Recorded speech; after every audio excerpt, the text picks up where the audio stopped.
falls are one of the biggest causes of injury and hospitalisation among older New Zealanders, and for many, a single fall can mean not only the loss of confidence, but independence and sometimes life. Hatohone St John has launched a new falls prevention and response strategy to help people stay safe in their homes for longer. Clinical Director Dr John Moores joins us now to explain how it works. Kia ora, good morning to you. Can you talk us through this strategy? How are you going to prevent so many falls happening to older New Zealanders in their homes? Yeah, look, it's a great question. We go to about 2,800 falls patients every month. And I guess we see firsthand the impact that falls have on people in terms of the initial impact of trauma and separation, or perhaps being able to return to their home environment. But we're really keen with the clinical skills personnel that we have, but also our links out to the wider health system, other agencies, to ensure that we offer a really joined up setup so that when somebody has a fall, we can look at things like referral, strength and balance classes, other options to ensure that people stay well and in their homes for longer. Obviously, this is about keeping New Zealanders safe and healthy and in their homes.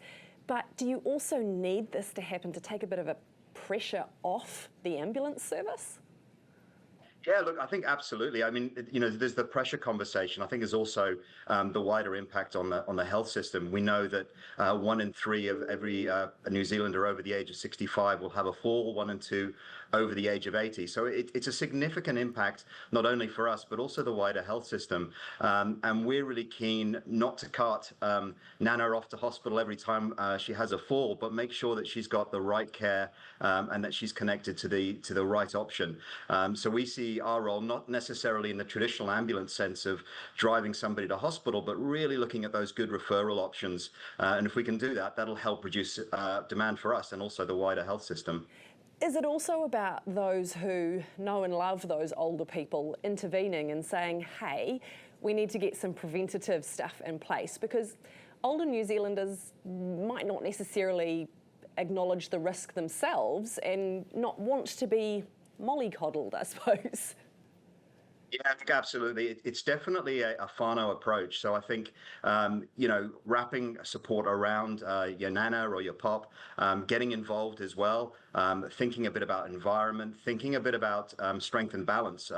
If you're a young person, go off to the strength and balance class with your nan, have a bit of fun, encourage her, because this is something that's going to keep her on her feet for longer. There's some fantastic things that the whole family can get involved in. If you haven't downloaded the Nimble app from ACC, go and grab it. You know, that's something that I do with my parents. We sit on the sofa and we have a crack at the Nimble app on a Friday evening. It can be good fun. So make it less about, you know, compliance, sort of the worst case scenario, and more of a family integrated opportunity to have a bit of fun and wrap around some support. So this is a 10-year strategy. How are you going to measure its effectiveness, its success? Yeah, look, I guess the first thing we're going to look at is obviously we want to see more patients referred into referral pathways. So we'll look at where we've made really good connections to other agencies. So that's a really good opportunity for us to challenge ourselves to partner more with agencies like Age Concern, ACC, Osteoporosis New Zealand, and make sure that we've got good links. So definitely talking to them as well to see how effective we are. You can look at number of patients transported as one very crude measure, but I think it's really about the patient's experience, their awareness of strength and balance, and whether we've used those pathways actively to keep them out of the emergency department. Look, I know this is a really serious issue, but on a slightly lighter note, at what age does it go from falling over to being termed having a fall?